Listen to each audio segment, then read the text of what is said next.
Sa lamig ng papalubog na araw, may dalawang bata ang nakayapak sa sementadong sahig ng paaralan. Iyon ang unang nakita ni Rose mula sa bintana ng kanyang classroom. Hindi ang papalubog na araw, hindi ang mga puno na hinahampas ng malamig na hangin ng Nobyembre, kundi ang dalawang maliliit na figura sa gitna ng malawak na grounds. Ang kambal niyang estudyante, sina Olivia at Tiara. Nanginginig ang kanilang mga balikat sa nipis ng kanilang uniforme. Hawak ng maliliit nilang mga kamay ang tig-isang basahan na pilit nilang ipinangkukuskos sa sahig. Bawat galaw nila ay mabagal, tila ba ang bawat hibla ng kanilang katawan ay sumisigaw sa ginaw. At ang kanilang mga paa, maputla at walang sapin, ay direktang nakatapak sa sementong unti-unti nang nilalamon ng dilim at lamig. Ilang metro mula sa kanila, nakatayo ang kanilang madrasta, si Helena Alliance. Nakabalot sa isang mamahaling itim na coat, perpekto ang pagkakaayos ng buhok.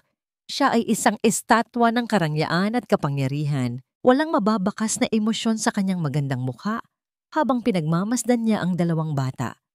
Tila ba nanonood lamang siya ng isang palabas na hindi man lang nakakakuha ng kanyang interes. Isang malakas na kabog sa dibdib ang naramdaman ni Rose.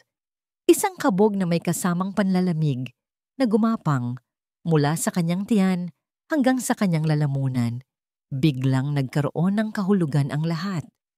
Ang mga maliliit na piraso ng palaisipan na gumugulo sa kanyang isip sa loob ng maraming linggo ay biglang nagkadugtong-dugtong upang bumuo ng isang larawang nakapangingilabot. Ang mga pasa sa braso ni Tiara na laging may kasamang kwentong nahulog po sa hagdan. Ang pag-iwas ni Olivia kapag may biglang hahawak sa kanya. Ang kanilang mga mata, laging may bakas ng takot na pilit itinatago sa likod ng mga ngiting pilit. Ang mga sagot nilang laging tila, inensayo at perpekto. Hindi. Hindi ito disiplina. Ito ay kalupitan. Isang kalupitan na maingat na ikinukubli sa likod ng isang perpektong pamilya. Isang nag-aalab na damdamin ang pumalit sa panlalamig sa katawan ni Rose. Hindi galit, hindi awa, kundi isang matinding determinasyon. Hindi niya pwedeng manatiling nakatayo lang dito at magmasid. Mabilis siyang kumilos. Naglakad siya palabas ng classroom, hindi na inabala pang ayusin ang mga gamit niya. Dumiretso siya sa isang lumang karton sa dulo ng pasilyo na may nakasulat na Lost and Found. Mula roon ay kinuha niya ang isang pares ng lumang tsinelas. Kulay rosas, may disenyo ng bulaklak at halatang gamit na. Ngunit alam niyang magbibigay ng kahit kaunting init sa mga paa ng isang bata. Mahigpit ang hawak niya sa tsinelas habang naglalakad siya palabas. Bawat hakbang sa malamig na hangin ay isang pagsubok sa kanyang tapang. Habang papalapit, mas malinaw niyang nakikita ang pamumutla ng mga labi ng kambal. Nakayuko sila, hindi naglalakas loob na tumingin sa kanilang madrasta. Mrs. Alliance? Narinig ni Rose ang sariling boses, kalmado ngunit matatag. Dahan-dahang lumingon si Helena. Isang perpektong ngiti ang sumilay sa kanyang mga labi. Ngunit hindi ito umabot sa kanyang mga mata. Ang kanyang mga mata ay nanatiling malamig, mapanuri. Teacher Rose, I'm surprised you're still here. Gabi na. Ang boses niya ay malambing, ngunit may diin sa bawat salita. Hindi pinansin ni Rose ang tanong. Ang kanyang mga mata ay nakatuon sa dalawang bata. Napansin ko lang po, baka magkasakit po ang mga bata. Masyado na pong malamig para magbabad ang mga paa nila sa semento. Itinaas ni Helena ang isang kilay. Oh, this? This is just a simple lesson in discipline, Teacher Rose. They failed to clean their room properly this morning. I believe in teaching them responsibility at a young age. May iba pa pong paraan para turuan sila ng responsibilidad. Sagot ni Rose, pilit pinapanatili ang paggalang sa kanyang boses. Hindi po yata tama na hayaan silang magkasakit. Ininiabot niya ang tsinelas. Heto po, para man lang hindi sila direktang nakatapak sa sahig. Tinitigan ni Helena ang lumang tsinelas. na nasa kamay ni Rose. Isang tingin na puno ng pagkasuklam na para bang isang maruming bagay ang iniaalok sa kanya. Pagkatapos ay ibinalik niya ang tingin kay Rose at sa pagkakataong ito, nawala na ang lahat ng pagkukunwari sa kanyang mga mata. I appreciate your concern, sabi ni Helena. Ang boses ay tila yelo. But I know what's best for my children. Hindi ko kailangan ng payo kung paano sila palakihin. Isang utos iyon, isang babala, na natiling nakalahad ang kamay ni Rose. Hindi po ito payo, Mrs. Alliance. Pag-aalala po ito. Sa isang iglap, nagbago ang anyo ni Helena. Ang ngiti ay naging isang tuwid na linya. Olivia, Tiara, tapos na kayo. Pumasok na sa kotse. Walang imik na binitawan ng dalawang bata ang kanilang mga basahan. Tumakbo sila papunta sa isang mamahaling itim na sasakyan na nakaparada sa di kalayuan, ni hindi man lang naglakas loob na sumulyap kay Rose. Naiwan si Rose na nakatayo doon, hawak pa rin ang walang silbing tsinelas. Naglakad si Helena palapit sa kanya at sa bawat hakbang nito ay tila lalong lumalamig ang hangin. Huminto ito sa mismong tapat niya, napakalapit na kaya ni Rose na maamoy ang mamahalin nitong pabango. Let me be clear, bulong ni Helena. Ang bawat salita ay may bigat ng isang banta. You are their teacher. Your responsibility ends the moment they step out of your classroom. Do not meddle in my family's affairs. Naiintindihan mo ba? Pagkatapos ay ngumiti itong muli, isang nangiting nakakakilabot, bago tumalikod at naglakad papunta sa kanyang sasakyan. Nang akma na siyang papasok, huminto si Helena at muling lumingon. Sa pagkakataong ito, wala nang ngiti, wala nang pagkukunwari. Ang tanging nakita ni Rose ay isang tingin na puno ng yelo at galit, isang tingin na nangangako ng ganti, isang tingin na nagsasabing, sinimulan mo ito, tatapusin ko ito. Umalis ang sasakyan at naiwan si Rose na mag-isa sa lumalawak na kadiliman ng gabi. Nanginginig, hindi dahil sa lamig, kundi dahil sa bigat ng digma ang alam niyang kasisimula pa lamang. Nabitawan niya ang tsinelas, bumagsak ito sa semento na may mahinang tunog, isang maliit at malungkot na paalala ng kanyang unang bigong pagtulong. Walang nagsalita sa loob ng kotse habang binabagtas nila ang daan pauwi. Para kay Helena, ang katahimikan ay isang sandata, isang paraan upang iparamdam sa dalawang bata sa likod ang bigat ng kanilang kasalanan. Hindi dahil sa hindi nila nalinis ang kanilang kwarto, kundi dahil sila ang naging dahilan ng pagpapakita ng isang guro sa eksenang hindi nito dapat pinakialaman. Pagpasok pa lang sa malawak at malamig na pinto ng kanilang mansyon, agad na bumitaw ang dalawang bata sa kanyang kamay at halos magkandara pang tumakbo papunta sa isang katulong na naghihintay, si Yaya Meding. Yaya, gutom na po kami. Halos pabulong na, sabi ni Tiara. Ang muka ay nakasubsob sa palda ng matanda. Pakainin mo sila, utos ni Helena. Ang boses ay kasing lamig ng marmol na sahig ng kanilang bahay. Hindi niya tinapunan ng tingin ang kambal. Para sa kanya, tapos na ang kanilang papel sa gabing iyon. Habang inaalis niya ang kanyang mamahaling coat at isinasabit ito sa kamay ng isa pang katulong, narinig niya ang utos ni Yaya Meding. Halika na mga anak, ipaghahanda ko kayo ng mainit na sopas at gagamutin natin yang mga paa ninyo na namumula. Biglang huminto si Helena. Dahan-dahan siyang lumingon at isang tingin lang niya ay sapat na para manigas sa kinatatayuan si Yaya Meding. Wala silang sugat, Yaya, sabi ni Helena. Ang bawat salita ay mabagal at may diin. Nadisiplina lang sila. Siguraduhin mong pagkatapos nilang kumain, diresto na sila sa kwarto at matutulog. Walang laruan. Walang kwento. Maliwanag? Opo, ma'am. Nanginginig na sagot ng matanda. Nasiyahan, tumalikod na si Helena at naglakad papunta sa hagdanan. Bawat hakbang niya ay may bigat ng awtoridad. Ito ang kanyang kaharian.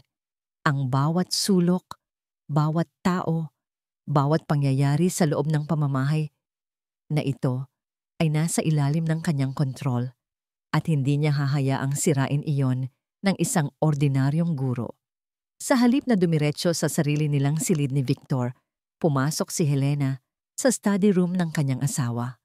Isang lugar na bihira niyang pasukin dahil ito ang lugar na puno ng mga alaala ng babaeng pinalitan niya. Ang kanyang mga mata ay agad na napako sa isang silver na picture frame sa ibabaw ng mesa. Ang litrato ng unang asawa ni Victor. Isang babaeng may ngiting abot langit, mga matang kumikinang sa kaligayahan, at yakap-yakap ang dalawang sanggol, sina Olivia at Tiara. Napahawak ng mahigpit si Helena sa gilid ng mesa. Kahit sa litrato, tila nang aasar ang babaeng ito. Ang natural na init at saya na hindi kailanman kayang tapatan ng perpektong ganda at pinag-aralang kilos ni Helena. Ito ang babaeng minahal ni Victor ng buong buo. At si Helena, siya ang naging asawa dahil sa obligasyon, dahil sa pangangailangan ng isang ina para sa mga anak, dahil sa pagiging perpektong pagpipilian para sa imahe ng isang CEO. At ang kambal ang buhay na katibayan ng pagmamahal na yon. Bawat araw, ang kanilang mga mukha ay isang paalala kay Helena na siya ay pangalawa lamang, isang magaling na pamalit pero pamalit pa rin. Isang matinding pagkamuhi ang gumapang sa kanyang puso. Pagkamuhi para sa babaeng nasa litrato at pagkamuhi para sa dalawang batang nagmana ng mga mata nito. Kailangan niyang kontrolin ang mga bata. Kailangan niyang burahin ang lahat ng bakas ng kanilang ina hanggang sa sila ay maging mga perpektong anak na sumasalamin sa kanya, hindi sa babaeng matagal nang patay. Biglang tumunog ang kanyang cellphone. Nakita niya ang pangalan ni Victor sa screen. Sa isang iglap, nagbago ang kanyang anyo. Ang tigas ng kanyang mukha ay napalitan ng lambing. Ang lamig sa kanyang mga mata ay nawala. Huminga siya ng malalim bago sinagot ang tawag. Ang kanyang boses ay naging matamis na parang pulot. "Sweetheart," simula niya, "I was just thinking of you." "Hi, hon. How was your day? How are the girls?"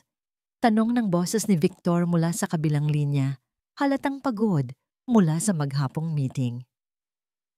"We're great! We had a wonderful day!" Pagsisinungaling niya ng walang kahirap-hirap. "The girls are eating dinner now. They miss their papa so much." "I miss them too. Tell them I'll be home in 2 days." "I will." Huminto si Helena, tila nag-aalangan. "Actually, sweetheart, may isang maliit na bagay lang. It's probably nothing." "What is it?" "It's about the twins' teacher, Miss Rose." Sabi niya, ang boses ay puno ng pinakamahusay na pagkukunwaring pag-aalala. "She's a very passionate teacher, which is good, of course, but I think she's a bit stressed lately. Medyo nagiging overbearing na siya sa pag-aalala sa kambal. Today she confronted me sa school grounds. It was a little embarrassing." "Confronted you? About what?" Narinig ni Helena ang pagbabago sa tono ni Victor. "Oh, a silly thing. I was teaching the girls a little discipline, and she thought I was being too harsh. You know how I am, Victor. I only want what's best for them." Nakakabahala lang na tila mas kilala pa niya ang mga anak natin kaysa sa akin. Sabi niya, ang huling pangungusap ay halos pabulong, puno ng pingiya na sakit. "Don't worry about it, hon. You're a wonderful mother. Baka bago lang talaga yung teacher na yan. I'll have my secretary call the principal tomorrow." Mabilis na sabi ni Victor. Gusto nang isara ang usapin. Isang munting na ngiti ng tagumpay ang sumilay sa labi ni Helena. Ganoon lang kadali. No, don't do that. Baka lumaki pa. Ako na ang bahala. I just wanted to tell you." "All right. I have to go. Another meeting is starting. I love you." "I love you too, sweetheart." Ibinaba niya ang tawag. Ang lambing sa kanyang muka ay muling naglaho na parang bula. Habang ibinabalik niya ang cellphone sa kanyang bag, isang notifikasyon ang lumabas sa screen. Isang email mula sa principal ng paaralan, humihiling ng isang formal na pagpupulong kasama siya at si Miss Rose sa susunod na araw. Tinitigan ni Helena ang email. Hindi siya nabahala. Hindi siya natakot. Sa halip, isang dahan-dahan at masamang nangiti ang gumuhit sa kanyang mga labi. Ito na ang pagkakataon niya. Ang pagkakataon niyang hindi lang patahimikin ang guro, kundi durugin ito. Dahan-dahan siyang lumabas ng study at umakyat sa ikalawang palapag, patungo sa silid ng kambal. Binuksan niya ang pinto ng walang katunog-tunog. Nakita niya sina Olivia at Tiara na mahimbing nang natutulog sa kanilang magkahiwalay na kama. Ang mga mukha ay payapa. Nilapitan niya ang kama ni Olivia at hinawi ang ilang hibla ng buhok na tumatakip sa mukha nito. Ang kanyang haplos ay magaan, ngunit walang bahid ng pagmamahal. Tinitigan niya ang mukha ng bata, isang perpektong pinaghalong itsura ni Victor at ng unang asawa nito. Hindi mananalo ang nanay ninyo sa akin noon. Bulong niya sa natutulog na bata. Ang kanyang boses ay halos hindi marinig. At hinding-hindi rin kayo mananalo sa akin ngayon. Buong gabi, hindi pinatulog si Rose ng mga huling salita ni Helena. Ang tingin na puno ng pagbabanta ay tila nakaukit sa kanyang isipan. Isang paulit-ulit na imahe na nagpapaalala sa kanya na ang kalaban niya ay hindi isang ordinaryong ina. Ngunit ang takot ay napalitan ng determinasyon pagkapatak ng umaga. Habang naghahanda siya para pumasok sa eskwela, mas lalo siyang naging kumbinsido sa kailangan niyang gawin. Hindi na ito tungkol sa kanya. Ito ay para kina Olivia at Tiara. Diretso siyang nagpunta sa opisina ng principal pagkadating niya sa eskwela. Si Mrs. Reyes, isang babaeng nasa mga huling taon ng kanyang karera, ay ngumiti nang makita siya. "Rose, magandang umaga. Ang aga mo yata?" "Magandang umaga po, ma'am. May importante po sana akong gustong i-report," sabi ni Rose. Ang boses niya ay seryoso. Ikinuwento niya ang lahat. Ang nakita niya sa school grounds, ang mga paang walang sapin sa malamig na semento, ang walang emosyong mukha ni Helena habang nagpaparusa. Habang nagsasalita siya, unti-unting nawala ang nangiti sa mukha ni Mrs. Reyes. Napalitan ito ng isang ekspresyon ng pag-aalala, ngunit may kasama ring pag-iingat. "Sigurado ka ba sa nakita mo, Rose?" Tanong ng principal matapos niyang marinig ang lahat. "Opo, ma'am. Kitang-kita po ng dalawang mata ko." Bumuntong hininga ang principal at sumandal sa kanyang upuan. Ang pamilyang Alliance.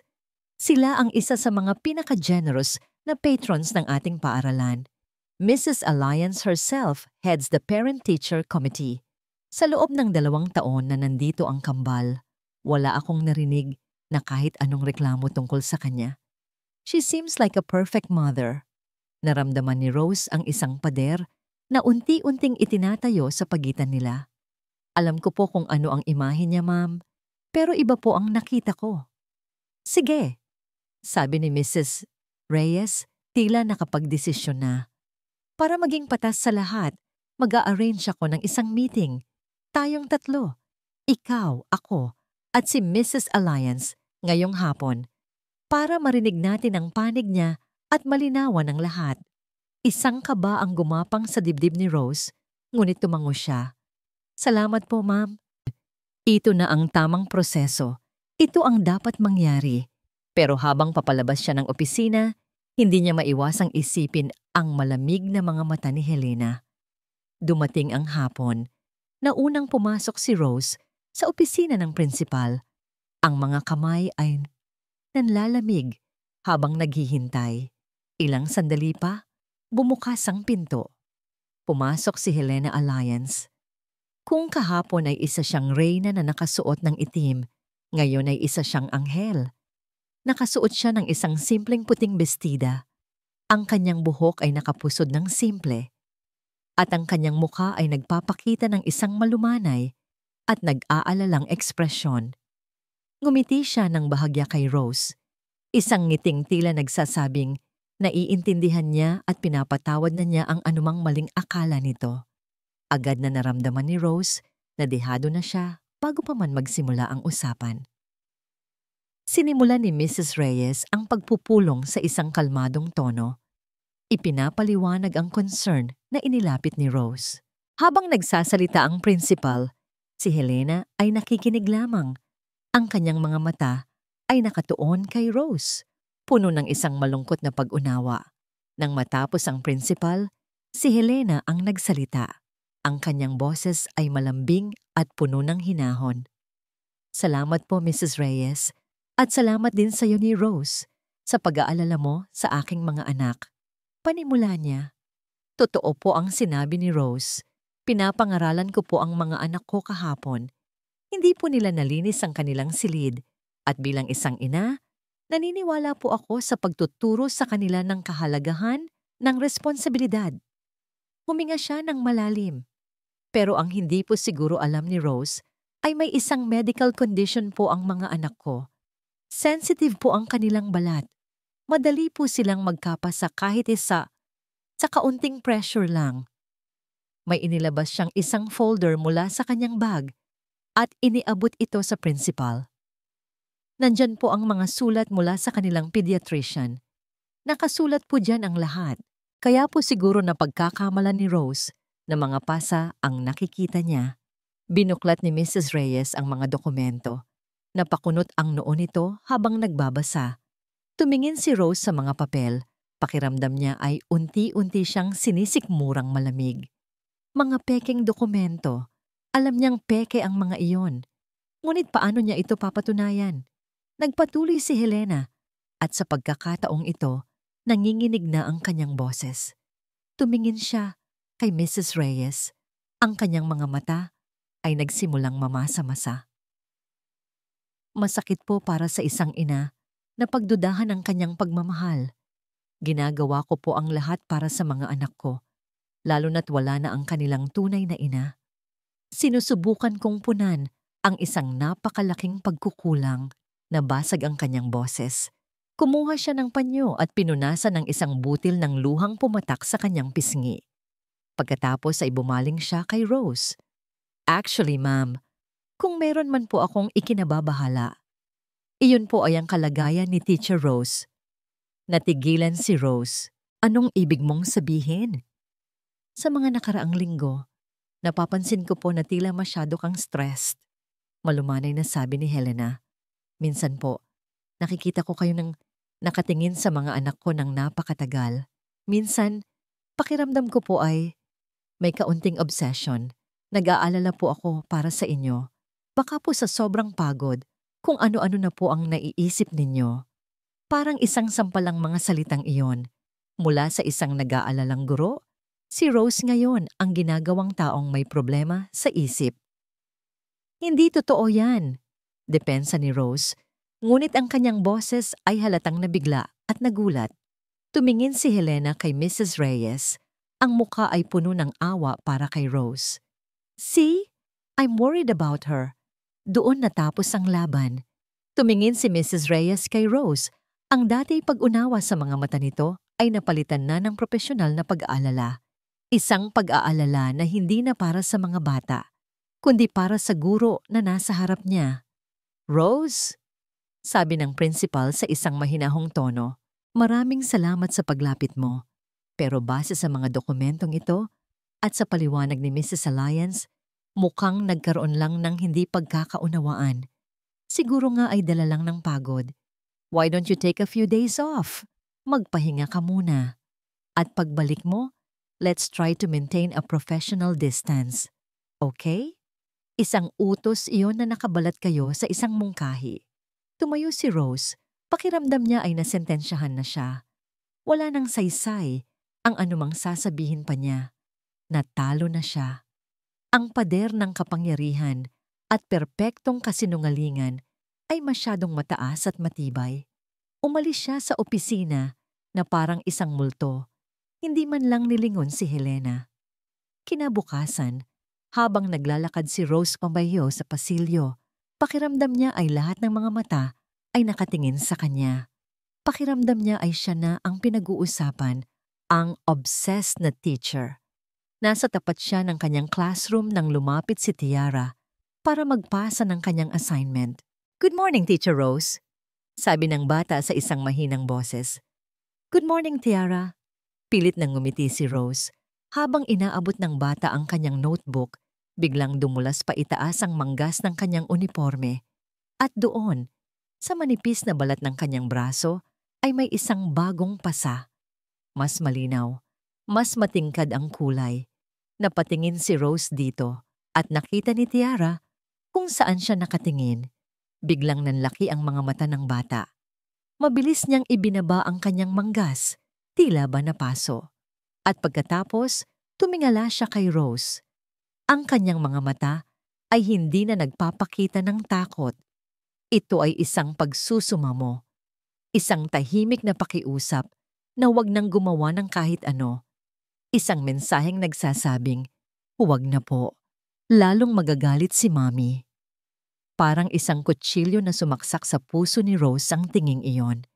Sa sandaling iyon, nawala ang lahat ng kanyang pagkabigo at pakiramdam ng pagkatalo.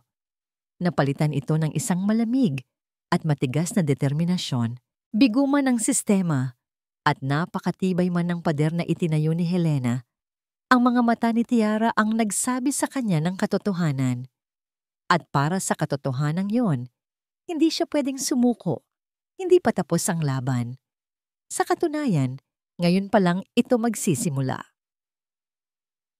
Libu-libong milya ang layo mula sa Pilipinas, sa isang malamig at salaming conference room sa Hong Kong, naroon si Victor Alliance na papalibutan ng mga numero at matitigas na mukha ng mga shareholders. Ang mundo niya ay binubuo ng mga porsyento, mga market trend, at mga desisyong nagkakahalaga ng milyon-milyong dolyar. "The projections for the next quarter are unacceptable," sabi ni Victor. Ang boses niya ay kalmado, ngunit may bigat na nagpatahimik sa buong kwarto. "I don't want excuses. I want solutions. You have 24 hours. Tapos ang meeting." Habang isa-isang nagsilabasan ang mga kasama niya, nanatili si Victor na nakaupo, minamasahe ang kanyang sentido. Pagod na pagod siya. Ang buhay niya ay isang walang katapusang serye ng mga problema na kailangan ng solusyon. Ito ang dahilan kung bakit napakahalaga para sa kanya ng kapayapaan sa kanyang tahanan. Ang kanyang pamilya, ang kanyang santuwaryo, ang lugar kung saan hindi niya kailangang mag-isip, kung saan hindi niya kailangang magdesisyon. At si Helena, ang arkitekto ng kapayapaang iyon. Perpekto, mahusay, at laging may kontrol sa lahat. Pinagkakatiwalaan niya ito ng buo.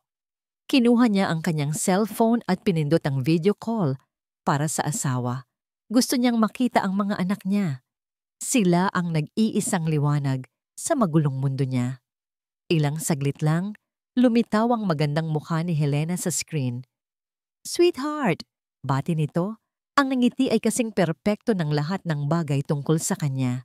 "Sakto ang tawag mo. Kakatapos lang naming mag-dinner." "Hi, Hon. Can I see the girls?" Iginalaw ni Helena ang camera. Lumitaw sa screen sina Olivia at Tiara. Nakaupo sa isang mamahaling puting sofa, malinis at maayos sa kanilang mga pantulog na damit. "Say hi to Papa," sabi ni Helena mula sa likod ng camera. "Hi, Papa!" Halos sabay nilang sabi. Ang mga boses ay masigla, ngunit tila walang emosyon. Ngumiti si Victor. "Hi, my princesses. How was school today?" "It was fun, Papa," sagot ni Olivia. "We learned a new song," dagdag ni Tiara. "That's great.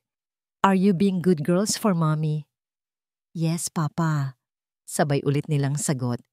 Napansin ni Victor ang kamay ni Helena na bahagyang nakapatong sa balikat ni Tiara. Isang mapagmahal na haplos sa unang tingin. Isang paalala ng perpektong ina na mayroon ng kanyang mga anak. "Okay, Papa has to go. Be good, okay? I love you both." "We love you, Papa!" Nawala ang mga bata sa screen at muling bumalik ang mukha ni Helena. "See? They're angels," sabi nito. "I know. Thanks to you," sagot ni Victor. "By the way, may sinasabi ka kanina tungkol sa teacher nila?" Isang bahagyang buntong hininga ang pinakawalan ni Helena.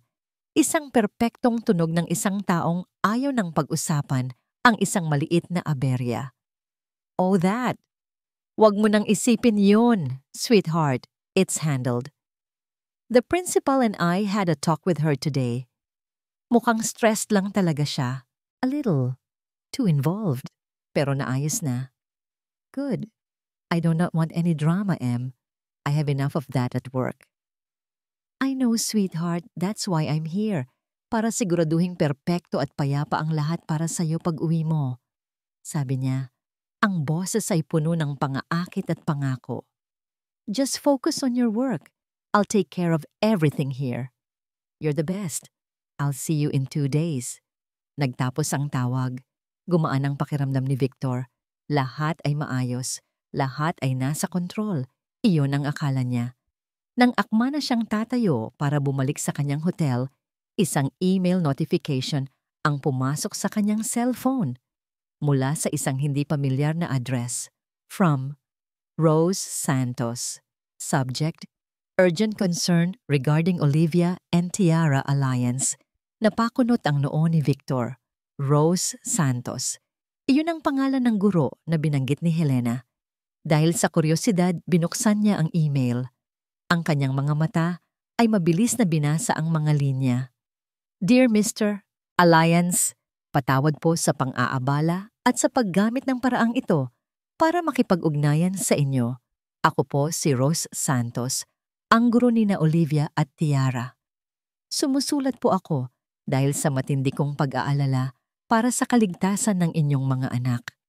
Nasaksihan ko po ang mga bagay na hindi naayon sa tamang pagdidisiplina, mga pasa na hindi maipaliwanag, at isang uri ng takot sa kanilang mga mata na hindi dapat makita sa isang bata. Sinubukan ko na po itong idulog sa pamunuan ng eskwelahan, ngunit tila po mas pinaniniwalaan ang perpektong imahe ng inyong pamilya kaysa sa katotohanang nakikita ko. Nakikiusap po ako, sir, bilang kanilang ama. Please, tingnan ninyo po sila ng mas malapitan. Baka po may mga bagay na hindi ninyo nakikita." Natapos ni Victor basahin ang email.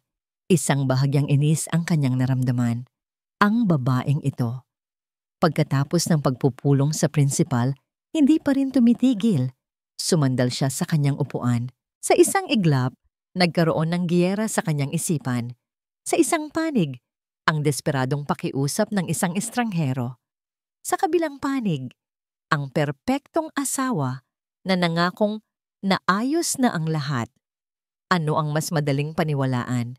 Ang isang magulo at komplikadong paratang o ang isang simple at payapang kasinungalingan? Para kay Victor, isang taong pagod na sa gulo, simple lang ang sagot. Pinindot niya ang forward button. Itinype niya ang email address ni Helena. At sa katawan ng email, naglagay siya ng isang maikling mensahe. "Em, you handle this." Pinindot niya ang send. Sa mansyon ng mga alliance, hawak ni Helena ang kanyang cellphone habang naghahanda para matulog. Bigla itong nag-vibrate. Nakita niya ang pangalan ni Victor. Ngunit hindi ito tawag. Isa itong forwarded email. Binuksan niya ito. Nakita niya ang orihinal na mensahe mula kay Rose Santos. At sa ibabaw nito, ang maikli at malamig na utos mula sa kanyang asawa. "Em, you handle this." Isang mabagal, tiumpis, at nakakalason ng ngiti ang sumilay sa mga labi ni Helena habang nakatingin siya sa screen. Tapos na ang laro para sa guro. Ngayon, sisiguraduhin niyang hindi na ito makakabangon pa. Kinabukasan, pumasok si Rose sa paaralan na may bagong plano. Dahil bigo ang formal na proseso, kailangan niyang maging mas maingat. Kailangan niyang magtala. Bawat maliit na detalye, isang bagong pasa, isang malungkot na tingin, Isang salitang tila takot sabihin, isusulat niya. Kokolekta siya ng ebidensya, gaano man ito kaliit, hanggang sa makabuo siya ng isang kasong hindi na pwedeng balewalain. Ngunit hindi niya alam na habang siya ay nagpaplano, si Helena ay kumikilos na. Ang unang dagok ay dumating bago magtanghalian. Ipinatawag siyang muli sa opisina ni Mrs. Reyes. Sa pagkakataong ito, wala si Helena. Si Mrs. Reyes lang ang naroon at ang kanyang mukha ay hindi na nagpapakita ng anumang pag-aalala. Ito ay malamig at matigas na parang bato. Rose! Simula ng principal, walang anumang pagbati. Ipinaabot sa akin ni Mrs. Alliance ang email na ipinadala mo sa kanyang asawa kagabi. Naramdaman ni Rose ang pagbagsak ng kanyang puso. Hindi lang ito unprofessional, Rose. Ito ay harassment. Patuloy ni Mrs. Reyes, ang boses ay tumataas. Binalaan na kita. Sinabihan na kitang dumistansya. Pero nilampasan mo ang linya. Isang napakalaking linya. Ma'am, nag-aalala lang po ako. Hindi na ito pag-aalala. Putol ng principal. I received a formal complaint this morning, not just from the alliances, but from another parent. May inilapag si Mrs. Reyes na isang folder sa ibabaw ng mesa. Binuksan niya ito. Sa loob ay may mga litrato, mga malalabong litrato na kuha mula sa malayo. Mga litrato ni Rose na naglalakad malapit sa gate ng paaralan pagkatapos ng klase. Isang litrato niya na nakatayo sa tapat ng isang convenience store, kung saan nagkataong bumibili rin ng ice cream ang kambal kasama ang kanilang yaya. Mga inosenteng sandali na binigyan ng isang masamang kahulugan. Ayon sa isang parent, nakita kanyang sumusunod at pinagmamasdan ang mga bata sa labas ng eskwelahan. Sinabi niyang mukha kang balisa, mukha kang mapanganib. Ano? Hindi totoo yan. Nagkataon lang ang lahat ng yan. Gulat na sabi ni Rose. Ang kanyang isip ay nagpupumilit na iproseso ang bigat ng akusasyon. At dahil dito, sabi ni Mrs. Reyes na para bang hindi narinig ang kanyang sinabi, at sa reklamo ng pamilyang Alliance, wala akong ibang pagpipilian. Rose Santos, you are officially suspended, effective immediately. Habang iniimbestigahan namin ang mga paratang na ito, parang isang bomba ang sumabog sa loob ng pandinig ni Rose. Suspendido. Ang salitang yon ay umaling-awngaw sa kanyang isipan. Hindi po ninyo pwedeng gawin yan. Nagawa ko na. Matigas na sabi ni Mrs. Reyes. Please clear your desk. I want you out of this school in 30 minutes. Parang isang panaginip. Isang masamang panaginip. Naglakad si Rose palabas ng opisina. Ang mga binti ay tila hindi kanya. Ang mga tingin ng ibang guro na nakakasalubong niya ay tila puno ng panghuhusga. Ang mga bulungan ay tila mga bubuyog na gumugulo sa kanyang tainga. Sa isang iglap, siya, ang tagapagtanggol, ay naging ang kontrabida.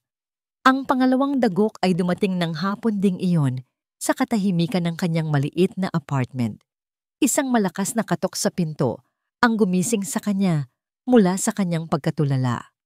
Nang buksan niya ito, 2 tao ang nasa labas, isang babae na may seryosong mukha na nagpakilalang mula sa Department of Social Welfare and Development at isang pulis na nakatayo sa likod nito. Miss Rose Santos? Tanong ng babae. Ako nga po. Kami po ay nandito para imbestigahan ang isang ulat ng stalking at child harassment na isinampalaban sa inyo. Sabi ng social worker, ang boses ay walang emosyon. Pinasok nila ang kanyang apartment. Tinanong siya ng kung ano-anong bagay. Ang bawat tanong ay tila isang patibong. Bakit ka obsessed sa kambal na Alliance? May galit ka ba kay Mrs. Alliance? May problema ka ba sa pag-iisip? Sinubukan niyang ipaliwanag ang kanyang panig, ngunit ang kanyang mga salita ay tila walang bigat. Ang kanyang mga kwento tungkol sa mga pasa at takot ay tinapatan ng opisyal na reklamo, ng mga pekeng litrato, ng mga testimonya mula sa isang concerned parent na halatang bayad ni Helena. Ang huling dagok, ang pinakamabigat sa lahat, ay dumating bago sila umalis. Iniabot ng pulis sa kanya ang isang papel. Miss Santos, ito po ay isang temporary restraining order na inisyu ng korte. Bawal po kayong lumapit sa mga batang sina Olivia at Tiara Alliance sa kanilang tirahan o sa kanilang paaralan sa layong 500 meters. Ang anumang paglabag dito ay mangangahulugan ng agarang pag-aresto sa inyo. Nabitawan ni Rose ang papel, napaupo siya sa sahig, ang kanyang mga tuhod ay tuluyan ng bumigay. Tapos na. Talo na siya. Hindi lang siya natanggalan ng trabaho, hindi lang siya sinira ang puri.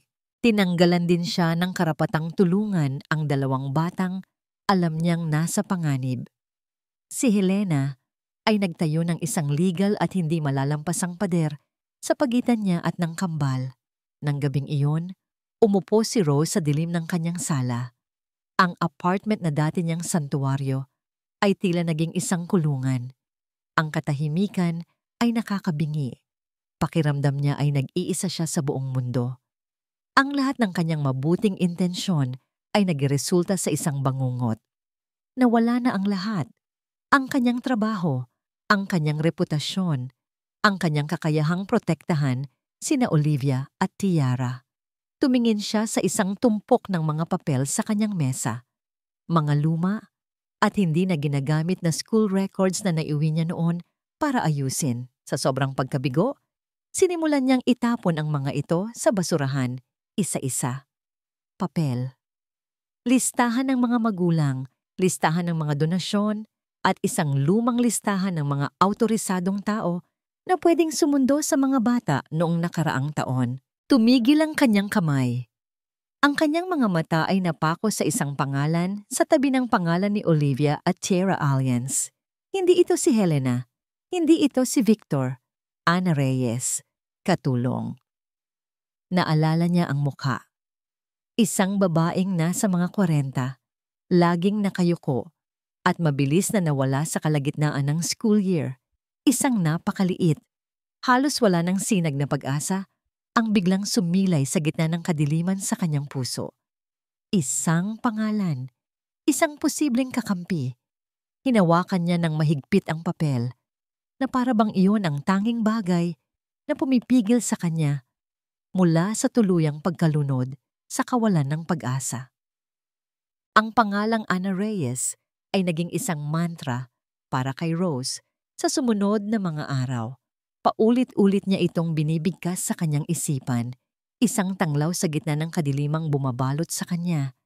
Sa restraining order na nakabantay sa bawat galaw niya, alam niyang hindi na niya kayang lumaban ng mag-isa. Si Ana na lang ang natitira niyang pag-asa. Ngunit ang paghahanap sa isang tao na mayroon lamang pangalan at isang lumang school record ay parang paghahanap ng isang karayom sa gitna ng isang dayuhan. Nagsimula si Rose sa pinakaluhikal na lugar, ang agency na nagbibigay ng mga kasambahay sa mayayamang pamilya. Ngunit isang pader agad ang sumalubong sa kanya. "I'm sorry ma'am, but our client information is strictly confidential," sabi ng babae sa front desk. Ang mga mata ay puno ng hinala. "Hindi po kami pwedeng magbigay ng kahit anong detalye tungkol sa mga dati naming empleyado." Sinubukan ni Rose na magpaliwanag, ngunit ang bawat salita niya ay tila nagpapatibay lamang sa kanilang paniniwala na siya ay isang stalker. Umalis siya sa agency na mas lalong bigo. Hindi siya sumuko. Pumunta siya sa mga barangay hall, nagbabaka sakaling nakarehistro doon. Si Ana. Nagtanong-tanong siya sa mga tindahan at karinderya malapit sa dati niyang paaralan. Nagpakita siya ng lumang yearbook photo ng staff. Itinuturo ang mukha ni Ana. "Nakita niyo na po ba siya?" Ang laging sagot ay pag-iling. Araw-araw, ang pag-asa ni Rose ay unti-unting nauupos na parang isang kandilang malapit ng maubos. Ang kanyang ipon ay paubos na rin. Pakiramdam niya ay hinahabol siya ng oras. At bawat araw na lumilipas ay isa pang araw ng pagdurusa para kina Olivia at Tiara. Isang hapon, pagod at halos mawalan na ng pag-asa, napaupo siya sa isang bench sa isang maliit na parke. Pinagmamasdan niya ang mga batang naglalaro. Ang kanilang mga tawa ay tila isang insulto sa bigat na kanyang nararamdaman. Naalala niya ang isang bagay na sinabi minsan ni Yaya Meding, ang kasalukuyang yaya ng kambal, nang minsang magkasabay sila sa gate ng eskwelahan. Nabanggit nito na si Ana ay mahilig magsimba sa isang maliit na simbahan sa Quiapo. Isang malayong pag-asa, ngunit iyon na lang ang natitira sa kanya. Kinabukasan, Linggo, kahit hindi siya madalas magsimba, nagpunta si Rose sa Quiapo. Ang simbahan ay puno ng tao, ng init, at ng amoy ng mga kandila. Halos imposible nang makahanap ng isang partikular na tao sa dagat ng mga deboto. Ngunit pagkatapos ng misa, habang ang mga tao ay dahan-dahang nagsisilabasan, nakita niya ito. Sa isang sulok, malapit sa tindahan ng mga kandila, isang babaeng may edad, nakasuot ng simpleng bestida, ang buhok ay nakapusod, at ang mga mata ay laging nakayuko. Si Ana Reyes. Nilapitan siya ni Rose. Ang puso ay kumakabog ng malakas. Ana?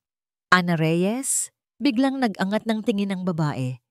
Nang makita niya si Rose, ang guro ng kambal, isang biglang takot ang gumuhit sa kanyang mukha. Ang kanyang mga mata ay nanlaki at walang ano-ano'y mabilis siyang tumalikod at nagsimulang maglakad papalayo, halos tumakbo. Ana, sandali lang. Kailangan kitang makausap. Sigaw ni Rose. Hinahabol siya sa gitna ng maraming tao. Naabutan niya si Ana sa isang eskinita. Nahawakan niya ito sa braso. Please, makinig ka muna. Bitawan mo ako. Nanginginig na sabi ni Ana.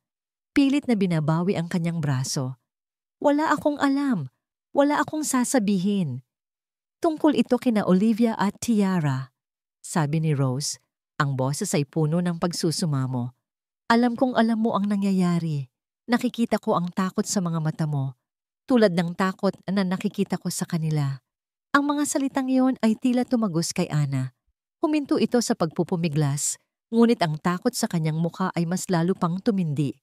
Hindi mo naiintindihan, bulong ni Ana. Mapanganib si Ma'am Helena. Sinabihan niya akong kung magkakamali akong magsalita, sisirain niya hindi lang ang buhay ko, kundi pati ang buhay ng pamilya ko sa probinsya. Kaya ka umalis? Tumango si Ana, ang mga luha ay nagsimula ng mamuo sa kanyang mga mata. Ayoko sanang iwan ang mga bata. Mahal na mahal ko sila, pero wala akong lakas ng loob na kalabanin siya. Pero ako, mayroon. Matatag na sabi ni Rose. Pero hindi ko kaya ng mag-isa. Kailangan ko ng tulong mo. Sabihin mo lang sa akin ang totoo. Ako na ang bahalang lumaban. Umiling si Ana. Ang mga luha ay tuluyan ng pumatak. Hindi ko kaya. Patawad. Muli siyang tumalikod. Sa pagkakataong ito, hinayaan na siya ni Rose na umalis. Napaupo si Rose sa isang gilid ng kalsada. Ang kanyang huling pag-asa ay naglaho na parang alikabok. Tinalo siya ng takot. Tinalo siya ng kapangyarihan ni Helena na magtanim ng takot sa puso ng mga tao. Umuwi si Rose sa kanyang apartment na dala ang bigat ng buong mundo. Gabi na. Umupo siya sa dilim, pinakikinggan ang pagpatak ng ulan sa kanyang bintana. Wala na. Tapos na talaga. Pero bago pa man siya tuluyang malunod sa kadiliman, isang bagay ang pumigil sa kanya. Ang kanyang cellphone na kanina patahimik ay biglang umilaw at nagring. Isang hindi rehistradong numero. Nag-aalangan man, sinagot niya ito. Hello? Isang katahimikan ang sumunod. Pagkatapos, isang nanginginig at pamilyar na boses ang bumasag sa katahimikan. Miss Rose? Napabangon si Rose. Ana? Ako nga po, sabi ng boses sa kabilang linya, halatang nag-aalangan at natatakot pa rin. Huminga ito ng malalim. Miss Rose, kailangan nating mag-usap. Nanginginig ang mga kamay ni Ana habang hawak niya ang baso ng tubig sa isang maliit at halos walang taong karinderya. Sa tapat niya, nakaupo si Rose. Ang muka ay nagpapakita ng pagod at determinasyon. Ito ang lugar na pinili ni Ana. Isang lugar na malayo sa karangyaan ng mundo ni Helena. Isang lugar kung saan pakiramdam niya ay ligtas siyang magsalita. Salamat sa pagtawag mo, Ana, mahinang sabi ni Rose. Tumangulang si Ana. Sa loob ng ilang araw, ginugulo siya ng kanyang konsensya.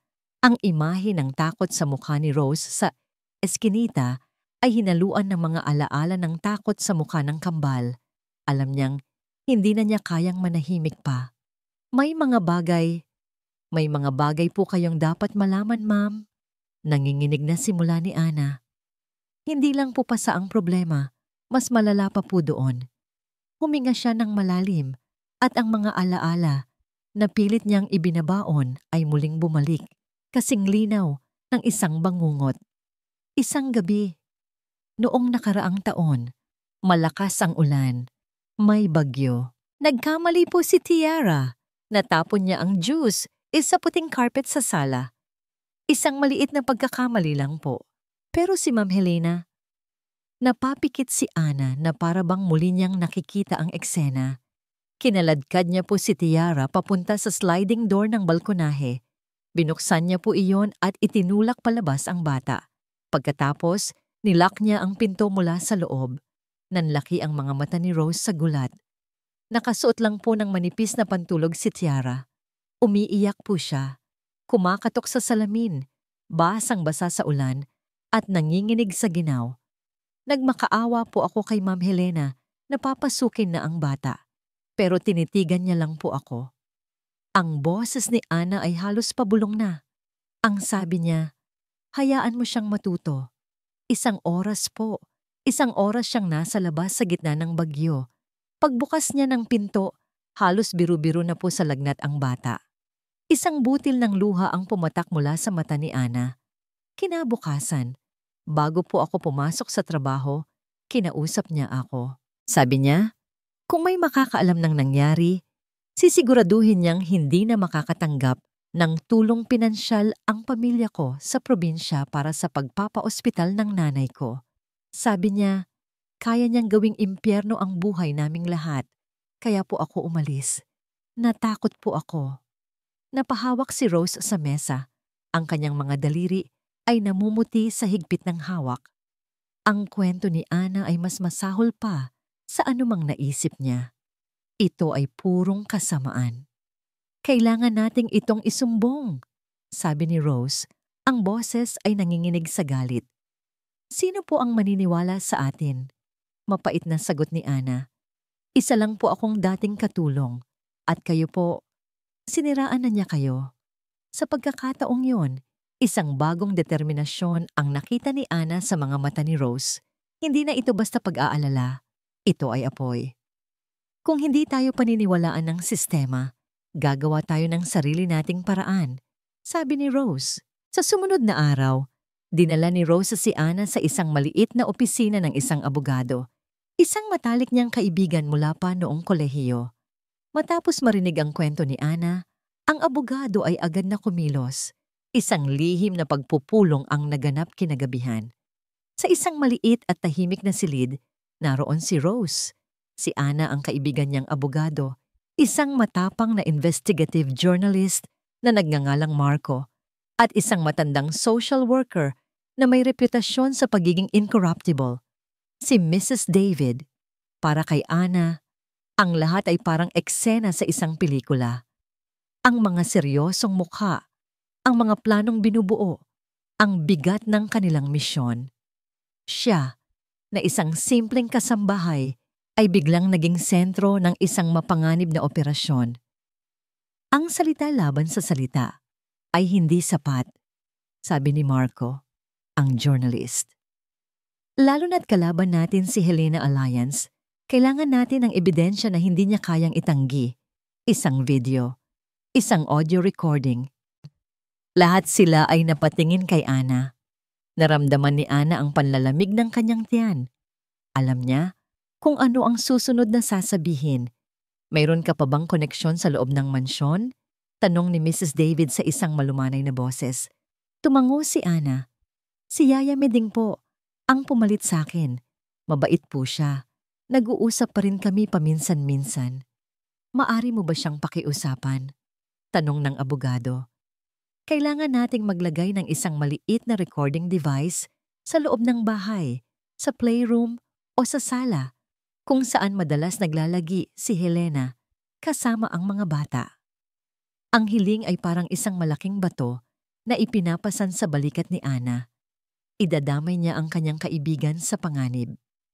Ngunit nang makita niya ang nag-aalab na pag-asa sa mga mata ni Rose, alam niyang hindi siya pwedeng tumanggi.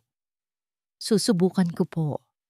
Habang si Ana ay binibigyan ng instruction tungkol sa maliit na device na parang isang butones lang, si Marco naman ay nagsalita.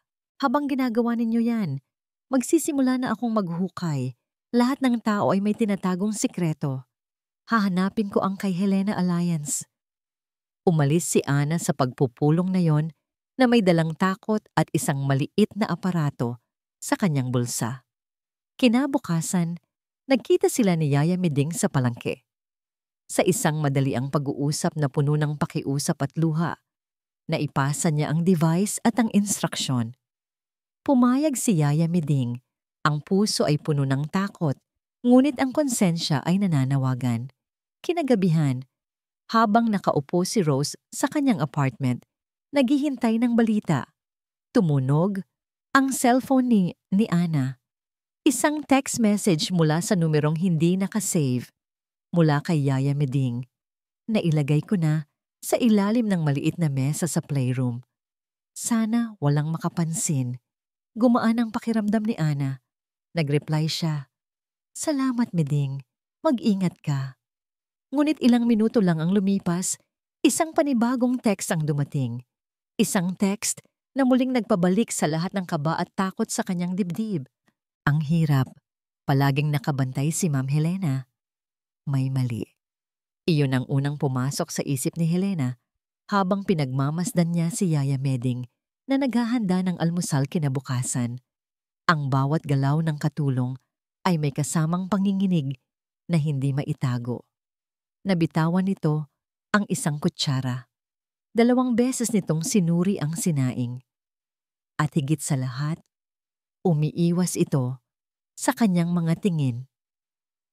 Si Helena ay parang isang pating na nakaramdam ng isang patak ng dugo sa karagatan. Ang takot ay isang pabango na madali niyang naaamoy at si Yaya Meding ay amoy na amoy takot. Hindi siya nagsalita, hindi siya nagtanong, nagmasid lang siya. Kinokolekta ang bawat detalye.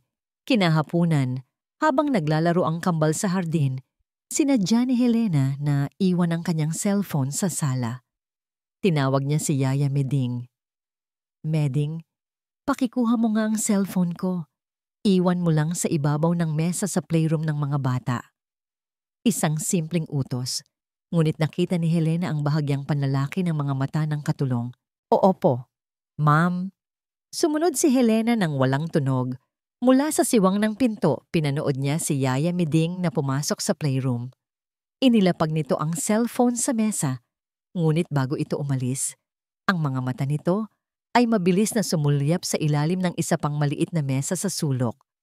Isang sulyap na wala pang 1 segundo, ngunit para kay Helena, iyon na ang kumpirmasyon. Nang makaalis na ang katulong, pumasok si Helena sa playroom. Dahan-dahan siyang lumuhod na para bang isang eleganteng pusa na papalapit sa kanyang biktima. Tumingin siya sa ilalim ng maliit na mesa.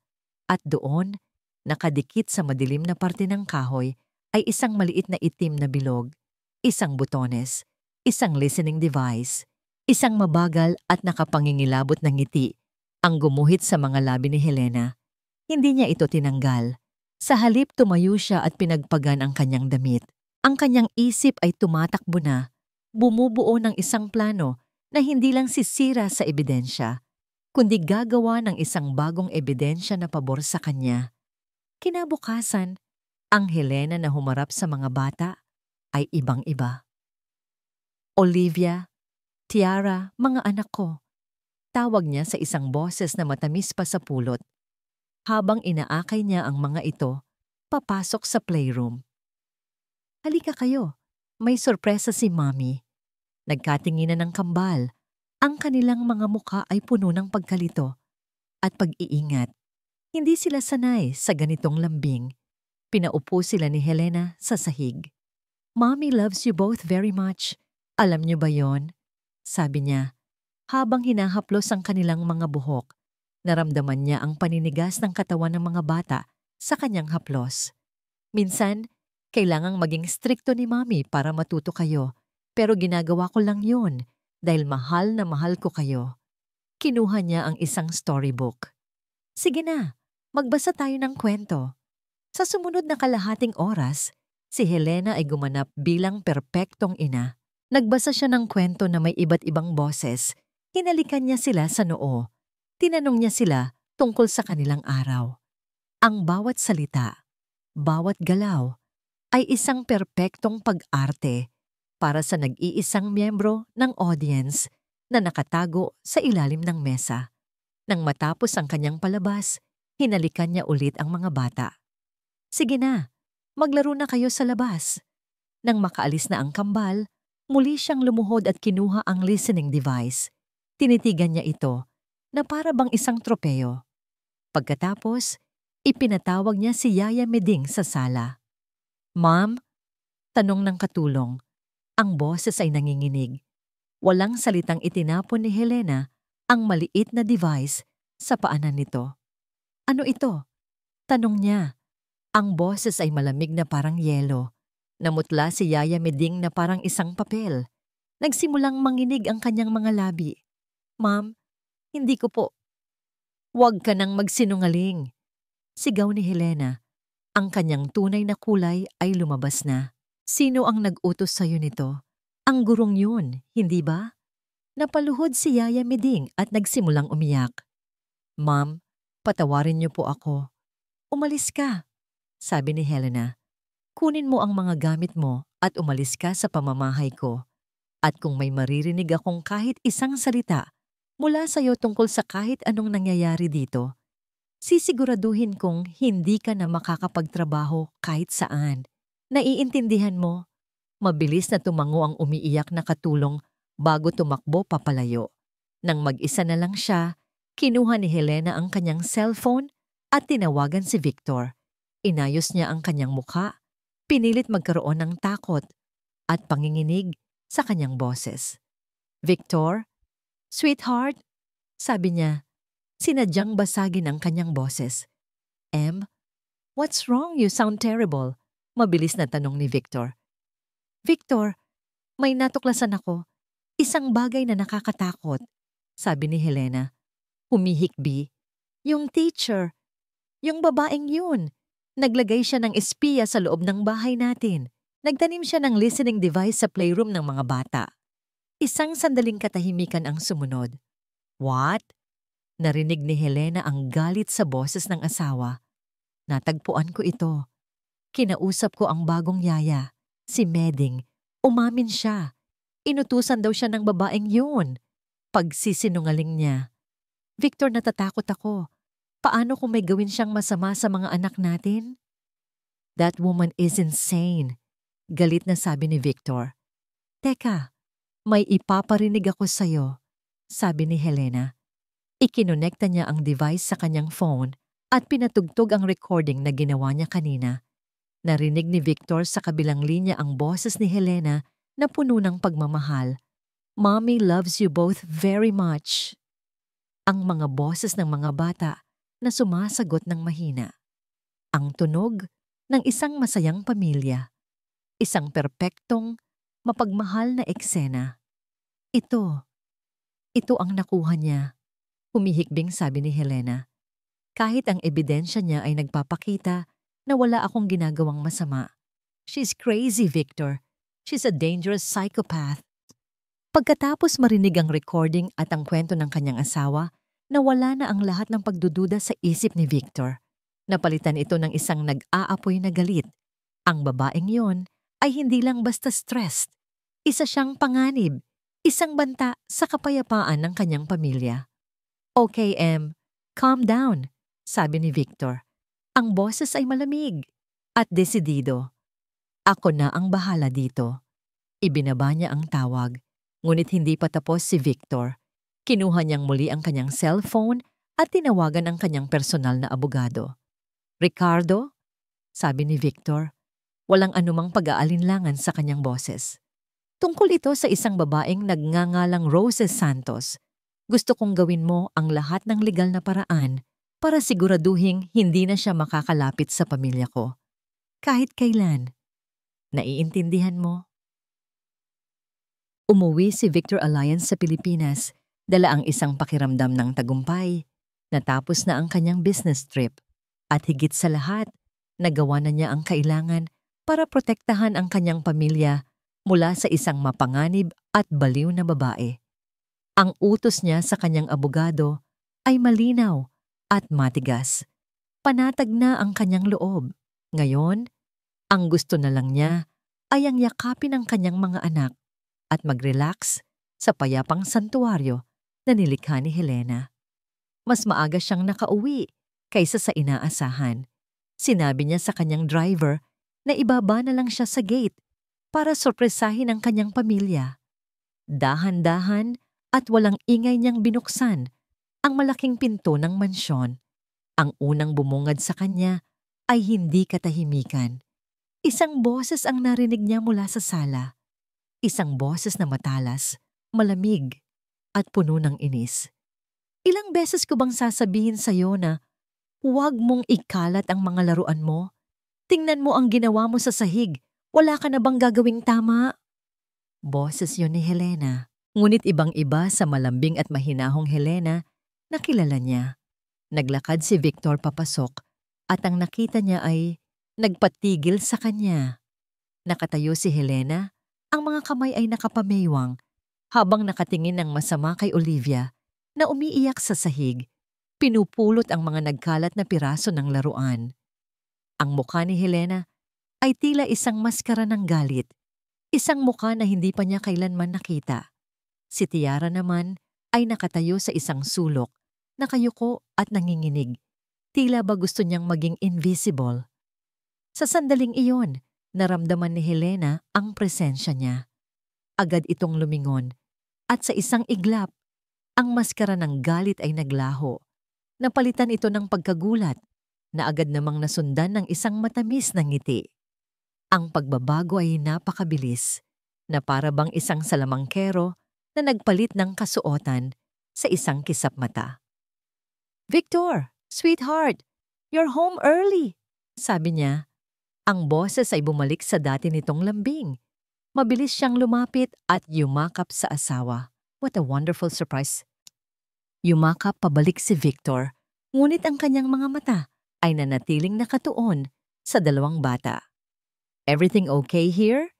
Tanong niya, hindi maitago ang bahagyang pagdududa sa kanyang tono. Tumawa ng mahina si Helena.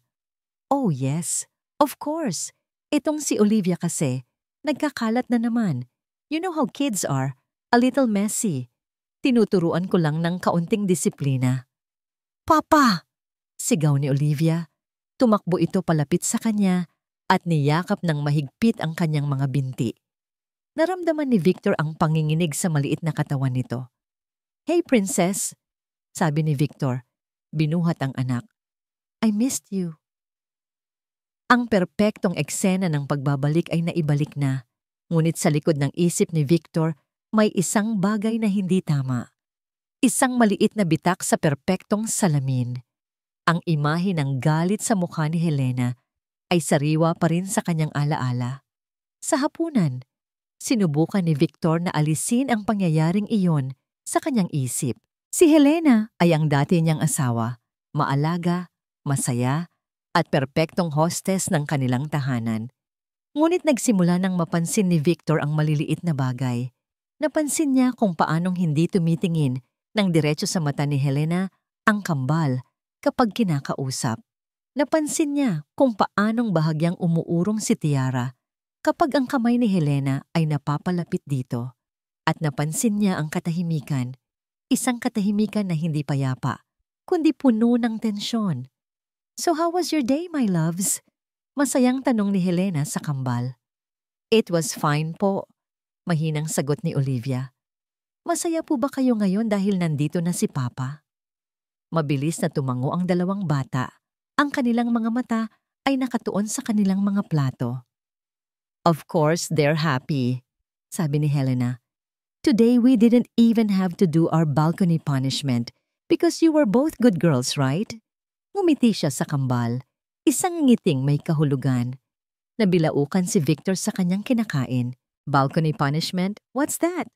Agad na napatingin sa kanya si Helena. At nakita ni Victor ang isang bahagyang gulat sa mga mata nito bago ito mabilis na nakabawi. Tumawa ito. "Oh, that. It's just a silly name we came up with. Kapag makulit sila, pinapatayo ko lang sila sa balkonahe for 5 minutes to cool down. It's very effective." Paliwanag niya ng may ngiti. Tumango si Victor, ngunit ang salitang punishment ay umalingaw-ngaw sa kanyang isipan. Hindi ito tugma sa kwento ni Helena tungkol sa pag-uusap at pagtuturo. Pagkatapos ng hapunan, habang papunta siya sa kanyang study, may nakita si Victor na isang bagay sa maliit na basurahan sa may pasilyo. Isang pamilyar na kislap ng pilak. Kinuha niya ito. Ito ay isang maliit na silver bracelet. Ang bracelet na ibinigay niya sa kanyang unang asawa, si Elena, noong unang anibersaryo nila. Ang paborito nitong alahas. Bakit ito nasa basurahan? Pumasok siya sa study at nilapag ang pulseras sa mesa. Ang pakiramdam na may mali ay mas lalo pang lumakas. Napatingin siya sa paligid ng kwarto, isang lugar na bihira na niyang pasukin. Ang lahat ay maayos at malinis, kagaya ng pag-iwan ni Elena. Ngunit may isang bagay na iba. Ang picture frame sa mesa. Wala na roon ang paboritong litrato ni Victor, ang litrato ni Elena, na yakap ang kambal. Sa halip, ang naroon ay isang litrato niya at ni Helena noong kanilang kasal. Binuksan niya ang mga drawer, hinahanap ang nawawalang litrato. Sa halip, sa ilalim ng mga lumang dokumento, nakita niya ang isang bagay na matagal na niyang kinalimutan. Isang maliit na leather-bound na diary. Ang diary ni Elena. Kinuha niya ito. Ang kanyang mga daliri ay nanginginig habang hinahaplos ang malambot na balat nito. Sa loob ng maraming taon, hindi niya ito binuksan. Masyadong masakit. Ngunit ngayon, isang hindi maipaliwanag na puwersa ang nagtulak sa kanya. Isang puwersa na nag-uugat sa mga maliliit na bitak na nakita niya sa perpektong mundo niya. Nag-aalangan man, binuksan niya ang diary sa isang random na pahina. Ang sulat kamay ng kanyang yumaong asawa ang sumalubong sa kanya. June 12, Helena visited again today. She brought gifts for the girls. She's always so perfect, so put together. But sometimes, when she looks at me, I see something else in her eyes. Something cold, parang may inggit. O baka guni-guni ko lang. Victor thinks she's a wonderful friend, and she is. But I can't shake this feeling. Parang may mali. Binaliktad ni Victor ang pahina. July 3. I saw her talking to Olivia today. Akala niya siguro ay hindi ko sila nakikita. She was smiling, but her words were like little needles. Sabi niya, "You have to be a very good girl, Olivia, or else Daddy might find a new daughter, just like he might find a new mommy someday." Anong klaseng bagay yun para sabihin sa isang bata? When I confronted her, she just laughed and said it was a joke. Pero hindi ito nakakatawa. Nanlamig ang buong katawan ni Victor. Patuloy siyang nagbasa. Bawat pahina ay isang bagong dagok, isang bagong revelasyon. Ang mga kwento ng maliliit na pananabutahe, ng mga salitang may dalawang kahulugan, ng isang lason na dahan-dahang ikinakalat ni Helena sa likod ng kanyang perpektong nangiti. Ang babaeng pinakasalan niya, ang babaeng pinagkatiwalaan niya sa kanyang mga anak, ay hindi pala ang anghel na inaakala niya. Siya ay isang ahas, matagal nang nag-aabang sa kanyang hardin, At siya, sa kanyang pagkabulag, ang nagbukas ng pinto para dito. Isinara niya ang diary, ang kanyang mga kamay ay nanginginig sa galit at pagsisisi. Ang lahat ng maliliit na piraso, ang sigaw, ang balcony punishment, ang tinapong pulseras, ang mga salita sa diary, ay bumuo ng isang larawan na hindi na niya kayang baliwalain. Sa gitna ng kanyang pagkabigla, nag-vibrate ang kanyang cellphone. Isang text message mula sa isang hindi kilalang numero. Binuksan niya ito. Ang mensahe ay maikli, ngunit mabigat. Ako si Rose Santos. Alam kong galit kayo sa akin. Pero kung may natitira pa kayong pagmamahal para sa mga anak ninyo, mayroon akong isang bagay na kailangan ninyong makita. Isang bagay na gustong ipakita sa inyo ng unang asawa ninyo kung nabubuhay lang siya. Magkita tayo sa St. Augustine Church, mag-isa, para sa mga anak ninyo. Ang katahimikan sa maliit na apartment ni Rose ay kasing bigat ng isang lapida. Sa loob ng halos isang linggo, wala silang natanggap na balita. Ang kanilang plano ay sumabog sa kanilang mga mukha. Si Yaya Meding ay biglang nawala at hindi na makontak. Ang kanilang ebidensya ay naging sandata laban sa kanila. At si Victor Alliance, ang taong inaasahan nilang magiging tagapagligtas, ang siya pang nagdiin sa kanila sa hukay. Nakaupo sa paligid ng maliit na mesa sina Rose, Ana, ang journalist na si Marco, at ang social worker na si Mrs. David. Ang hangin ay puno ng pagkabigo. Wala na, basag ni Ana sa katahimikan. Ang boses ay puno ng pagkatalo. Natalo na tayo. Si Helena, napakagaling niya. Ginawa niyang kasinungalingan ng katotohanan. Hindi pa tayo tapos, matigas na sabi ni Rose, kahit na sa sarili niya ay nararamdaman na niya ang pag-atras ng pag-asa. Hindi tayo pwedeng sumuko. Pero paano, Rose? Tanong ni Mrs. David. Ang kanyang mukha ay pagod. Ang batas ay nasa panig na niya. May restraining order laban sa'yo. Wala na tayong access. Wala na tayong paraan para malaman kung ano ang nangyayari sa loob. Sa gitna ng kanilang kawalan ng pag-asa, biglang tumunog ang cellphone ni Marco. Tiningnan niya ito, napakunot ang kanyang noo, at mabilis na sinagot. Yes? Sigurado ka? Sige, sige. Send me the details. Now. Ibinaba niya ang tawag at sa unang pagkakataon sa gabing iyon, may ibang kislap sa kanyang mga mata. Hindi ito pagkabigo. Ito ay pananabik. May nakuha ang kontak ko sa NBI, sabi ni Marco. Ang boses ay mababa at mabilis. Hindi ito direktang konektado, pero pakinggan niyo to. Lahat sila ay napasandal, nakikinig ng mabuti. Helena Alliance. Dati, ang apelyido niya ay Serrano. Mayroon siyang nakababatang kapatid na babae. Pangalan, Melissa Serrano. 15 taon na ang nakalipas, si Melissa at the age of 20 ay namatay. Ang official cause of death, suicide, tumalon daw mula sa kanilang balkonahe. Nagkatinginan sina Rose at Ana. Ang salitang balkonahe ay naghatid ng kilabot sa kanilang mga katawan. Pero heto ang twist, patuloy ni Marco. Ayon sa mga lumang usap-usapan mula sa kanilang probinsya, si Melissa ay matagal nang may depression. At ayon sa iilang malalapit na kaibigan, ang depression niya ay pinalala ng kanyang ate, si Helena. Si Helena daw ang kumokontrol sa lahat ng aspeto ng buhay ni Melissa. Sa mga damit na isusuot, sa mga kaibigang kakausapin, sa kursong kukunin. She was suffocating her. 1 linggo bago ang aksidente, nagkaroon sila ng malaking pag-aaway dahil gusto na ni Melissa na umalis at mamuhay ng mag-isa. Pagkatapos noon, nagpakamatay na siya. Ang kaso ay mabilis na isinara.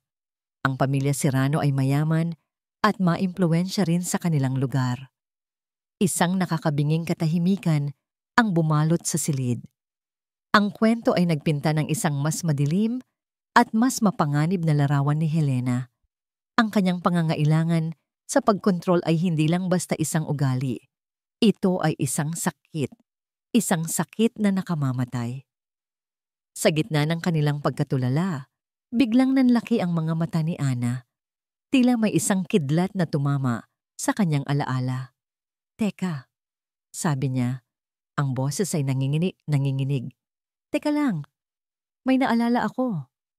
Napatingin silang lahat sa kanya.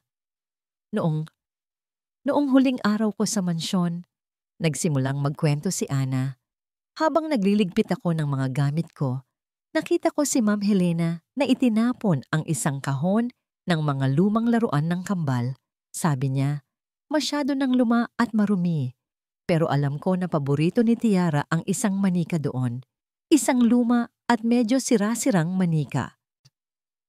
Kinuha ko po yung manika nang hindi niya nakikita. Gusto ko sanang ibigay sa bata bago ako umalis. Pero ano, Ana? Tanong ni Rose. Pero bago ko pa po naibalik, may ginawa po ako. Kinuwento ni Ana kung paanong sa isang iglap ng tapang at desperasyon ilang linggo bago siya umalis, ay nakuha niyang i-video ng palihim gamit ang kanyang lumang cellphone ang isang pagdidisiplina ni Helena.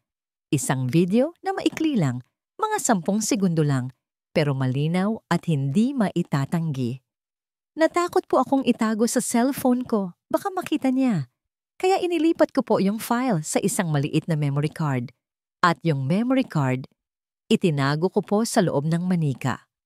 Sa may likod, kung saan maluwag na ang tahi. Napahawak si Rose sa braso ni Ana. Nasaan ang manika ngayon, Ana? Nasaan? Naitago ko po sa lumang baul ko sa apartment. Hindi ko po ginalaw.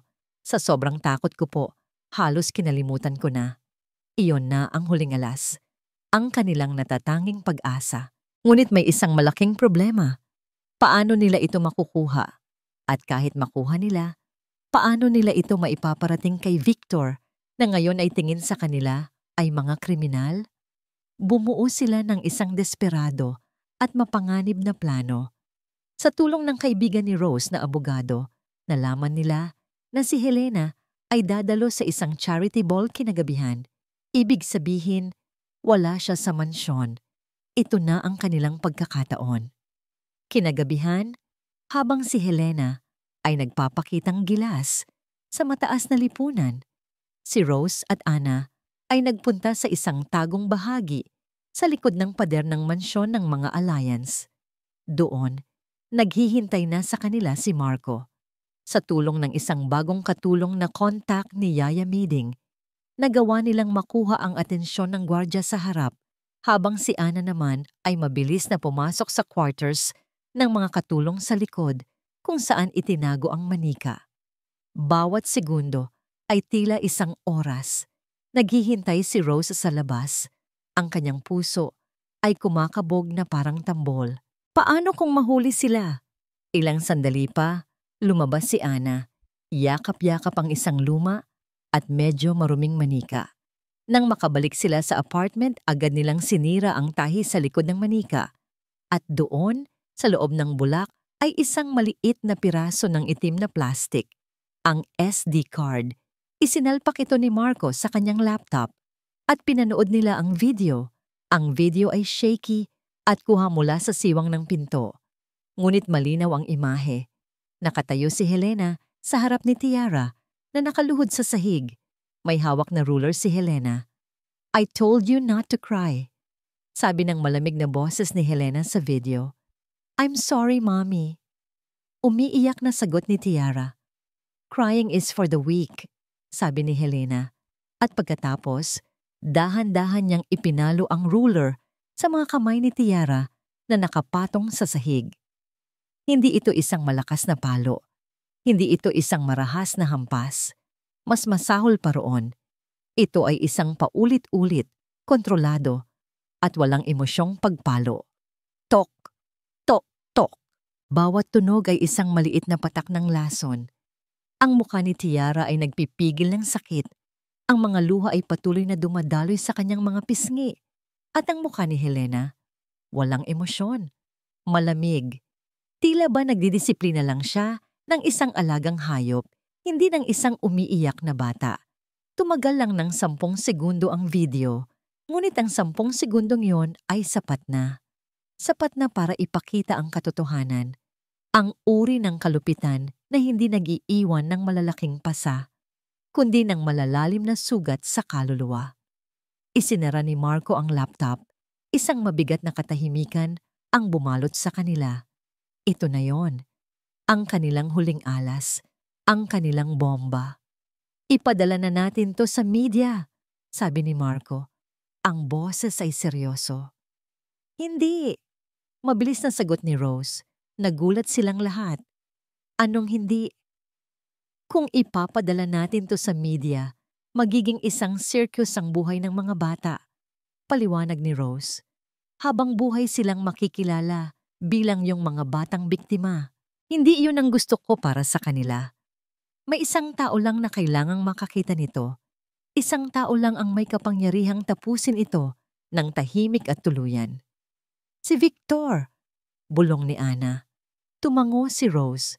Pero hindi ko siya pwedeng lapitan. May restraining order. Hindi mo kailangang lumapit, sabi ng kaibigan niyang abogado. Kailangan mo lang siyang papuntahin sa isang lugar na neutral, isang lugar na pampubliko, kung saan hindi kanya pwedeng akusahan ng kahit ano. Isang simbahan, iyon ang naisip ni Rose, isang lugar na sagrado at ligtas. Pero paano kung hindi siya pumunta? Tanong ni Mrs. David.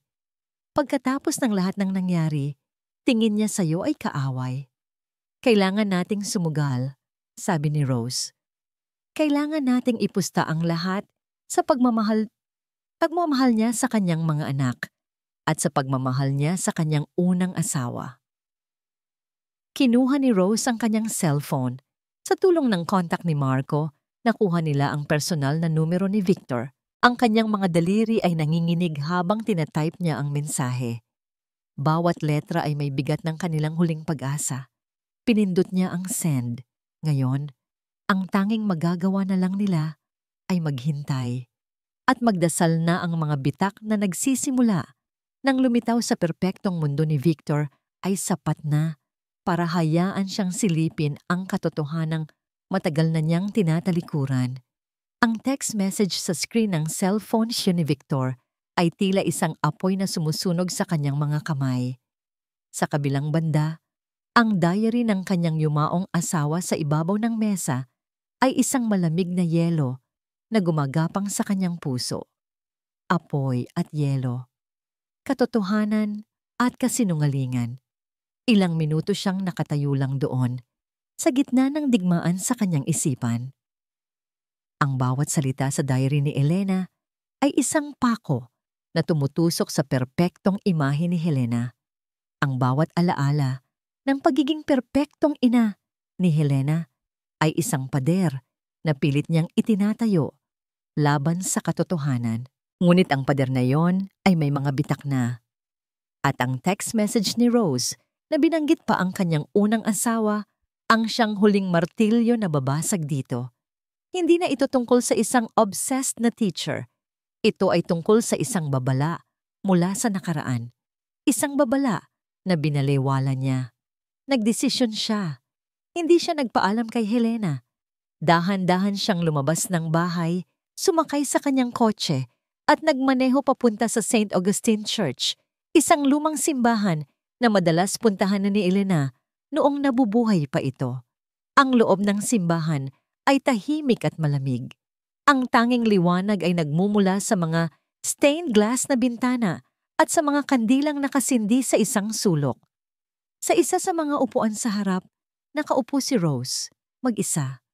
Mukha itong pagod at balisa, ngunit nang makita siya nito, isang matatag na determinasyon ang lumitaw sa mga mata nito. Walang nagsalita sa simula. Naglakad si Victor at umupo sa kabilang dulo ng upuan. Nag-iiwan ng malaking espasyo sa pagitan nila. Ano ito? Tanong ni Victor. Ang boses ay malamig at walang emosyon. Hindi sumagot si Rose. Sa halip may inilabas siyang isang maliit na SD card mula sa kanyang bulsa at iniabot ito sa kanya. Tingnan ninyo po yan, sir.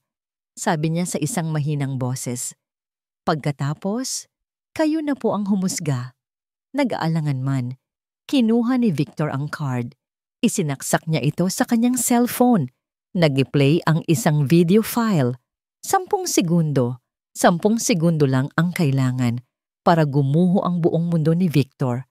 Ang nanginginig na imahe, ang pagluhod ni Tiara, ang ruler sa kamay ni Helena, ang paulit-ulit at walang emosyong pagpalo. Tok-tok-tok ang mukha ng kanyang anak na nagpipigil ng sakit. At ang mukha ni Helena, ang babaeng pinagkatiwalaan niya, ang babaeng ipinagtanggol niya, isang blankong canvas ng kalupitan. Pinanood niya ito at pinanood niya ulit at ulit. Bawat panood ay isang kutsilyo na paulit-ulit na isinasaksak sa kanyang puso. Ang lahat ng piraso ay biglang nagkadugtong-dugtong sa isang nakapangingilabot na kadena. Ang mga salita sa diary ni Elena, ang galit sa mukha ni Helena kanina, ang balcony punishment, ang takot sa mga mata ng kambal, ang mga pekeng medical records, ang kasinungalingan tungkol sa listening device. Lahat ay kasinungalingan. At siya, ang matalino at makapangyarihang si Victor Alliance, ay naging ang pinakamalaking tanga sa lahat. Isang bulag na ama, isang kasabwat sa pagpapahirap sa sarili niyang mga anak, isang nag-aalab na galit, isang galit na hindi pa niya naramdaman sa buong buhay niya, ang gumapang sa kanyang mga ugat. Galit kay Helena, at higit sa lahat, galit sa kanyang sarili. Hindi siya nagsalita, hindi siya tumingin kay Rose. Tumayo siya, isinilid ang cellphone sa kanyang bulsa, at naglakad palabas ng simbahan. Bawat hakbang ay mabigat sa pagsisisi. Ang biyahe pabalik sa mansyon ay isang malabong panaginip. Ang tanging malinaw sa kanyang isipan ay ang imahe ng ruler na paulit-ulit na pumapalo. Pagpasok niya sa bahay, nadatnan niya si Helena sa sala. Nagbabasa ng isang magazine, ang perpektong imahe ng isang payapang may bahay. "Sweetheart, you're back," sabi nito. Ngumiti. "Saan ka galing?" Hindi sumagot si Victor. Naglakad siya palapit. Ang kanyang mukha ay isang maskara ng kalmadong galit. "Victor, may problema ba?" tanong ni Helena. Unti-unting nawawala ang nangiti sa kanyang labi habang nararamdaman niya ang kakaibang aura ng asawa. Huminto si Victor sa mismong tapat niya. Walang salitang kinuha niya ang kanyang cellphone, pinindot ang play, at inilagay ito sa harap ng mukha ni Helena. Pinanood ni Helena ang 10 segundong video. Ang kanyang mukha ay dahan-dahang nagbago, mula sa pagkalito hanggang sa pagkagulat at sa huli, sa purong takot. Ang kulay ay nawala sa kanyang mga pisngi. "Victor, I can explain." Nanginginig niyang sabi, ibinababa ang cellphone. "It's not what it looks like. Disiplina lang yan." "Disiplina?" Putol ni Victor, ang boses niya ay mababa at puno ng panganib. "Iyan ba ang tawag mo dyan? At ang pagkulong sa kanila sa balkonahe sa gitna ng bagyo? Disiplina rin ba yon? Ang pagsasabi sa kanila na baka palitan sila ng ibang anak? Disiplina ba yon, Helena?" Nanlaki ang mga mata ni Helena. "Saan mo narinig ang mga yan? That teacher, sinungaling siya. Nilalason niya ang isip mo." "Hindi," malamig na sabi ni Victor. "Hindi ang guro. Si Elena, ang asawa ko." Nakasulat sa diary niya. Sa pagbanggit ng pangalan ni Elena, gumuho ang lahat ng depensa ni Helena. Ang takot sa kanyang mga mata ay napalitan ng isang bagay na mas pangit, purong pagkamuhi. "Si Elena," sabi niya. Ang boses ay naging matalas na parang bubog. "Kahit patay na, siya pa rin. Siya pa rin ang problema. Oo, ginawa ko yon. At alam mo kung bakit? Dahil sa tuwing titingnan ko ang mga batang yan, ang mukha niya ang nakikita ko. Ang mukha ng babaeng mas pinili mo kaysa sa akin. Ang mukha ng babaeng kahit kailan ay hindi ko mapantayan sa mga mata mo. Sila ay mga bata, Helena. Mga inosenteng bata." Sigaw ni Victor. Ang kanyang kontrol ay tuluyan ng nawala. Hindi sila inosente. Ganti ni Helena, ang kanyang magandang muka ay nasira na ng galit. Sila ang buhay na alaala ng pagkatalo ko. Sila ang dahilan kung bakit kahit kailan, ako ay mananatiling pangalawa lang. Sa wakas, lumabas din ang tunay na halimaw. Walang luha, walang pagkukunwari. Tanging ang dalisay na laso ng inggit at galit na matagal na niyang itinatago. Tinitigan siya ni Victor. Hindi na galit ang nararamdaman niya, kundi pagkasuklam. Ang lahat ng pagmamahal na minsan niyang sinubukang itayo para sa babaeng ito ay naging abo sa isang iglap. Dahan-dahan siyang tumalikod at tumingala sa may hagdanan. Doon, sa dilim, nakatayo ang kambal, nanginginig. Narinig nila ang lahat. Bumalik ang tingin ni Victor kay Helena. Ang kanyang mukha ay naging blangko. Ang kanyang boses, nang muli siyang magsalita, ay kasing lamig at kasing tigas ng isang hatol. Umalis ka sa pamamahay ko. Natigilan si Helena. Ano? Kumuha ka ng isang bag, sabi ni Victor. Hindi inaalis ang tingin sa kanya. Lagyan mo ng kahit anong gusto mo. Pero pagkatapos noon, gusto kong umalis ka na sa bahay na ito at wag nang bumalik pa. Hinding-hindi mo na makikita ang mga anak ko. Tapos na tayo, Helena. Hindi mo pwedeng gawin sa akin to, Victor. Nagsimula siyang magmakaawa. Ang galit ay napalitan muli ng desperasyon. Ako ang asawa mo. May karapatan ako. Wala ka ng anumang karapatan dito, sabi ni Victor. Lumakad siya papunta sa hagdanan. Nilagpasan siya na para bang isa lang siyang multo. Umakyat siya at niyakap ang kanyang nanginginig na mga anak. Mula sa ibabaw ng hagdan, habang yakap-yakap sina Olivia at Tiara, ibinigay ni Victor ang kanyang huling salita kay Helena. Umalis ka, ngayon din. Lumipas ang 3 buwan. Ang malamig na hangin ng Nobyembre ay napalitan na ng mas mainit na simoy ng Pebrero. Ang mga puno sa malawak na hardin ng mansyon ng mga Alliance na dati tila malungkot ay nagsisimula ng mamulaklak muli. Dahan-dahang ipinarada ni Rose ang kanyang maliit na kotse sa harap ng malaking bahay. Hindi na siya isang guro na sinuspinde o isang akusado. Siya ay isang bisita, isang kaibigan. Pagkatapos ng gabing iyon ng pagtutuos, si Victor mismo ang tumawag sa kanya kinabukasan. Humingi ito ng tawad, isang tawad na taos-puso at puno ng pagsisisi. Inayos niya ang lahat sa paaralan, nilinis ang pangalan ni Rose at inalok siyang bumalik. Ngunit magalang na tumanggi si Rose. Pakiramdam niya, tapos na ang isang kabanata ng kanyang buhay at isang bago ang kailangan niyang simulan. Si Helena ay nawala na parang bula. Sa tulong ng mga abogado ni Victor, isang tahimik at mabilis na annulment ang isinagawa. Walang iskandalo, walang media circus, isang kasunduan ang inilatag. Bibigyan siya ng sapat na pera para mabuhay ng komportable, kapalit ng tuluyan niyang paglaho sa buhay ng kambal. Pumayag si Helena. Para sa kanya, tapos na ang laro. Natalo na siya. Pagbaba ni Rose ng kotse, ang bumungad sa kanya ay isang tanawin na nagpainit sa kanyang puso. Sa gitna ng hardin, nakaluhod si Victor sa lupa. Suot ang isang simpleng t-shirt at maong, habang matiyaga niyang tinuturuan si Olivia kung paano magtanim ng isang maliit na sunflower seedling. Sa tabi nila, si Tiara naman ay abala sa pagdidilig ng mga rosas. Dahan-dahan lang, princess, narinig ni Rose na sabi ni Victor.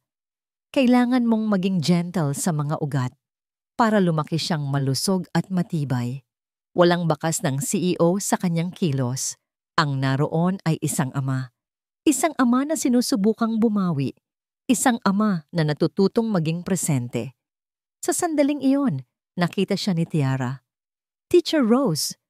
Masayang sigaw ng bata. Binitawan nito ang pandilig at tumakbo palapit sa kanya. Hindi na ang batang laging nakayuko at takot, kundi isang batang malaya at masigla. Sinalubong siya nito ng isang mahigpit na yakap. Sumunod din si Olivia. Ang kanyang mga kamay ay may mga bahid ng lupa. Teacher Rose, you're here! Niyakap sila ni Rose pabalik at naramdaman niya ang pag-init ng kanyang mga mata. Ito ang premyo. Ang makita silang muling ngumiti ng walang takot. Tumayo si Victor at ngumiti sa kanya. Isang nangiting pagod, ngunit totoo. Salamat sa pagdating, Rose. Kamusta na kayo? Tanong ni Rose. We're getting there. Sagot ni Victor. Ang tingin ay nasa kanyang mga anak. One day at a time. May mga gabi pa ring mahirap. May mga bangungot. Pero, unti-unti, natututo na ulit kaming magtiwala. Natututo na ulit kaming maging pamilya. Naglakad sila sa hardin. Ikinuwento ni Victor na ang paghahardin ang naging therapy nilang tatlo. Isang paraan upang magtanim ng bago. Isang paraan upang alagaan ang buhay. Noong una, takot silang magkamali. Pag-amin ni Victor, takot silang mamatayan ng halaman. Sinabi ko sa kanila, it's okay. Kahit mamatay yan, susubok lang ulit tayo. Ang importante, sinusubukan natin. Isang aral na hindi lang para sa mga halaman, kundi para rin sa kanilang tatlo. Umupo sila sa isang bench habang ang kambal ay masayang naglalaro sa hindi kalayuan. Ang kanilang mga tawa ay sumasabay sa ihip ng hangin. Hindi ko alam kung paano kita pasasalamatan, Rose. Seryosong sabi ni Victor, nakatingin sa kanya. You saved them. You saved us all. I was so blind. So stupidly blind. Naging bulag po kayo dahil gusto ninyong maniwala sa isang perpektong mundo. Mahinang sagot ni Rose. Minsan, mas madaling paniwalaan ang magandang kasinungalingan kaysa sa masakit na katotohanan. Tinuruan mo akong harapin ang katotohanan, sabi ni Victor. At tinuruan mo ako kung ano ang tunay na kahulugan ng pagiging magulang. It's not about providing everything. It's about being present. It's about protecting them, no matter what. Isang komportableng katahimikan ang namagitan sa kanila. Hindi ito isang katahimikang romantiko, kundi isang katahimikan na puno ng paggalang, ng pasasalamat, at ng isang koneksyon na nabuo sa gitna ng isang matinding pagsubok. Papa, Teacher Rose, halik kayo. Tingnan nyo, may paru-paro. Sigaw ni Olivia. Tumayo sila at lumapit sa mga bata. 4 silang nakatayo sa gitna ng hardin, pinagmamasdan ng isang paru-parong may matingkad na kulay na dahan-dahang dumapo sa isang bagong bukadkad na bulaklak. Sa sandaling iyon, nagtama ang mga mata ni na Victor at Rose. Sa mga mata ng isa't isa, wala silang nakitang pangako ng isang engranding pag-ibig, kundi isang bagay na mas malalim at mas makabuluhan. Ang nakita nila ay isang pangako ng paghilom, isang pangako ng isang bagong simula, isang pamilya na hindi binuo ng dugo, kundi ng katapangan, ng malasakit at ng isang pag-ibig na handang harapin ang anumang dilim para lang masilayan ang liwanag. Ang hardin ay hindi na lang basta isang hardin. Ito na ang kanilang bagong mundo. Isang mundong sila mismo ang nagtanim. At ngayon, sama-sama nilang aalagaan hanggang sa ito'y tuluyang mamukadkad. At dito nagtatapos ang kwento ng paghilom at bagong simula para kina Rose, Victor, Olivia at Tiara. Bago tayo magpaalam, nais ko munang mag-iwan ng isang munting mensahe mula sa kaibuturan ng aking puso. Maraming salamat sa inyong walang sawang pagsubaybay at pakikinig. Sa bawat kabanata, sa bawat luha, sa bawat sandali ng galit at pag-asa, naramdaman ko ang inyong presensya. Ang pagsulat ng kwentong ito ay isang paglalakbay na puno ng matitinding emosyon at ang inyong pakikiramay ang nagsilbing inspirasyon at lakas upang bigyan ng boses ang mga tauhang minahal nating lahat. Naway sa pagtatapos ng ating kwento, may isang aral na manatili at tumatak sa ating mga puso, na ang tunay na pagmamahal ay hindi bulag. Ito ay may mga matang mulat sa katotohanan, gaano man ito kasakit. Ito ay may mga kamay na handang kumilos upang ipagtanggol ang tama. At higit sa lahat, ito ay may pusong handang magpatawad, hindi para sa iba, kundi para sa sarili, upang makahanap ng tunay na kapayapaan at makapagsimulang muli. Hanggang sa muli nating pagkikita sa susunod na kwento. Inaasahan ko pong mabasa ang inyong mga komento at marinig ang inyong mga saloobin. Aling bahagi ng kwento ang pinakatumatak sa inyo? Ano ang aral na inyong napulot? Muli, mula sa May Akda, isang taos-pusong pasasalamat. Mag-iingat po kayong lahat at naway ang pag-ibig at pag-asa ay laging manahan sa inyong mga tahanan.